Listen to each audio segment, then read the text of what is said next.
dili ta ka nang tanaanad sa mga sinina nga hindi pa mawit. Ay, daradi ay. Finally, ako na ginakita ang iyang butanganan ana. So, mo din ang iyang laso nga akong gipangita. So, mao ni ang iyang laso. Iyang ato itagan.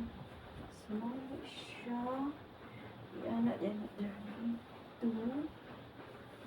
And then, kanan siya.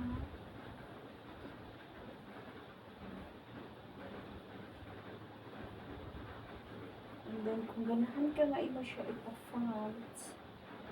So, i-font ang name.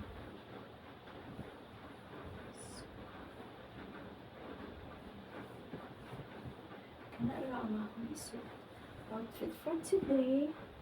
But if I think much better here, no, hindi lang. And then,